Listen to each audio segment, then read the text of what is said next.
नमस्कार दोस्तों, हमारे चैनल व्रत कथा नियम में आपका हार्दिक स्वागत है। जीवित पुत्रिका यानी कि जितिया व्रत संतान की लंबी आयु और सुखमय जीवन के लिए किया जाता है।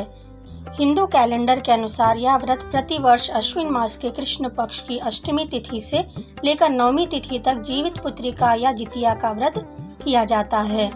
दोस्तों, यह व्रत माताएं अपनी संतान के लिए करती हैं। जीवित पुत्रिका व्रत निर्जला किया जाता है। इस व्रत को मुख्य रूप से बिहार, उत्तर प्रदेश एवं नेपाल में मनाया जाता है। यह व्रत 3 दिनों का होता है। यह व्रत बहुत ही कठिन व्रत होता है। निर्जला व निराहार रहकर व्रत पूजा की जाती है, मतलब सूर्योदय से लेकर अगले दिन के सूर्योदय तक जल व अन्न ग्रहण नहीं करते। अष्टमी तिथि के सूर्योदय से निर्जला व्रत शुरू हो जाता है और नवमी तिथि के सूर्योदय के बाद अन्न जल ग्रहण करते हैं। इस व्रत में सप्तमी तिथि पर नहाय खाए होता है। अष्टमी तिथि पर निर्जला व्रत रखा जाता है, जिसे खुर जितिया कहते हैं। यह दिन पूजा के लिए बहुत ही महत्वपूर्ण दिन है और नवमी तिथि पर इस व्रत का पारण किया जाता है। सूर्य देवता को अर्घ्य देकर इस व्रत का पारण किया जाता है। यह व्रत छठ व्रत के समान ही होता है। उसके समान ही इसमें 3 दिन का नियम पालन होता है। इस व्रत को करने से माताओं की संतान को लंबी आयु, उत्तम स्वास्थ्य, धन, यश और जीवन में सभी सुखों की प्राप्ति होती है। दोस्तों, आइए जानते हैं 3 दिन के शुभ मुहूर्त और पारण के समय के बारे में कि जीवित पुत्रिका व्रत कब है। अश्विन कृष्ण पक्ष की अष्टमी तिथि प्रारंभ होगी 17 सितंबर 2022 दिन शनिवार को दोपहर 2:14 से शुरू होगी और 18 सितंबर 2022 दिन रविवार को दोपहर 4:32 पर समाप्त होगी। उदया तिथि के अनुसार जीवित पुत्रिका व्रत 18 सितंबर को रखना शास्त्र सम्मत होगा। व्रत का पारण 19 सितंबर 2022 को किया जाएगा।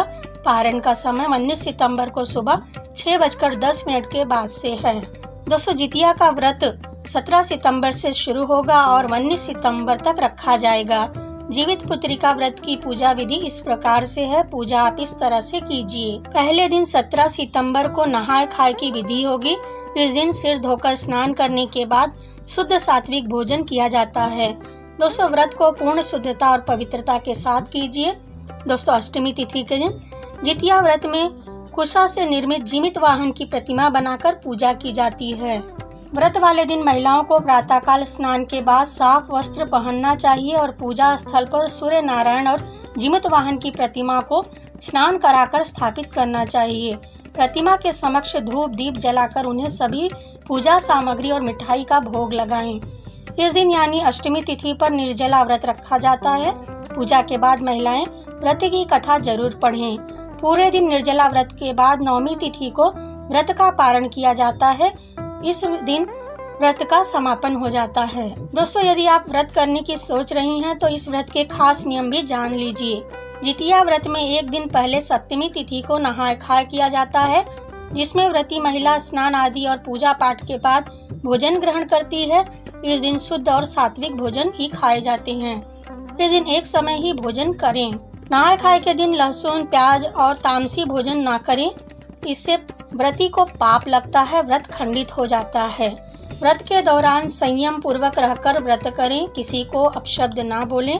मन, वचन और कर्म की शुद्धता व पवित्रता बनाए रखें। धार्मिक मान्यताओं के अनुसार जितिया का व्रत रखने के बाद इसे हर साल करना चाहिए। इस व्रत को जहाँ तक हो सके निर्जला ही कीजिए।